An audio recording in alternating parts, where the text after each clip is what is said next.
Youth Congress Kunnamkulam മണ്ഡലം പ്രസിഡന്റായിരുന്ന സുജിത്തിനെ police സ്റ്റേഷനിൽ കൊണ്ടുപോയി ക്രൂരമായി മർദ്ദനം ചെയ്ത പോലീസ് ഉദ്യോഗസ്ഥരെ സേനയിൽ നിന്നും പുറത്താക്കണമെന്നാവശ്യപ്പെട്ട് യൂത്ത് കോൺഗ്രസ് മണ്ണാർക്കാട് നിയോജക മണ്ഡലം കമ്മിറ്റിയുടെ നേതൃത്വത്തിൽ മണ്ണാർക്കാട് പോലീസ് സ്റ്റേഷനിലേക്ക് മാർച്ച് നടത്തി.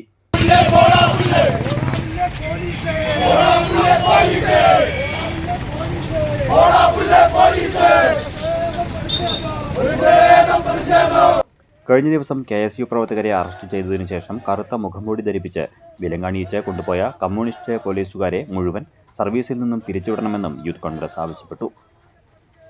പോലീസ് സ്റ്റേഷന് മുന്നിൽ പോലീസ് ബാരിക്കേഡ് വെച്ച് പ്രവർത്തകരെ തടഞ്ഞു. ശേഷം പോലീസും പ്രവർത്തകരും തമ്മിൽ വലിയ സംഘർഷമുണ്ടായി. DCC general secretary PR Suresh ഉദ്ഘാടനം ചെയ്തു. ഇവിടുത്തെ പോലീസ് സേന കാണിച്ച തെമ്മാടിത്തരങ്ങളൊക്കെ ഞങ്ങൾ സഹിച്ചു. എന്നാൽ രണ്ടാം പിണറായി ഗവൺമെന്റ് വന്നതിന് ശേഷം നിങ്ങളുടെ പ്രവർത്തന ശൈലിയിൽ മാറ്റമുണ്ടാകില്ല എന്ന് ബോധ്യപ്പെട്ടതുകൊണ്ട് വളരെ കൃത്യമായി ഞങ്ങളുടെ പ്രവർത്തന ശൈലിയിലും മാറ്റം വരുത്തിയിട്ടുണ്ട്. കൃത്യമായി ഞങ്ങൾ ഇതിനൊരു ബുക്ക് സൂക്ഷിച്ചിട്ടുണ്ട്.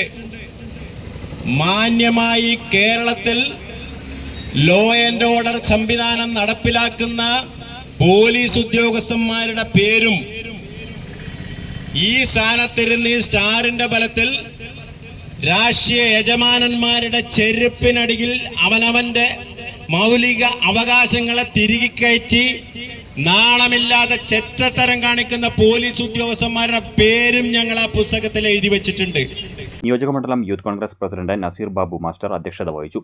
സംസ്ഥാന യൂത്ത് കോൺഗ്രസ് ജനറൽ സെക്രട്ടറിമാരായ ഷഫീഖ് അത്തിക്കോട്, അരുൺകുമാർ പാലക്കുറിശി, കോൺഗ്രസ് നേതാക്കളായ P Muraleedharan, Kurikkal Sayyid, panchayat president Rajan Ambadath, Razak Mangalath, NK Muhammad Basheer, TK Ippu, Manikandan Vadasseri, Usman Palakkazhi, Ummer Khathab master, Sreenivasan, U Hamsa, O Nasar Kappungal, youth Congress ഭാരവാഹികളായ ടിജോ P ജോസ്, ആഷിഖ് വറോഡൻ, സിജാദ് അമ്പലപ്പാറ, ഹാരിസ് തത്തേങ്ങലം, ഹസീബ് മണ്ണാർക്കാട്, അനു S ബാലൻ, രമേശ് ഗുപ്ത, സിജാദ് അമ്പലപ്പാറ, ഫൈസൽ കൊന്നപ്പടി, സിനാൻ തങ്ങൾ, ഷാനിർ മണലടി, ഫാസിൽ കൈതച്ചിറ, KSU ഭാരവാഹി കൃഷ്ണ തുടങ്ങിയവർ സംസാരിച്ചു.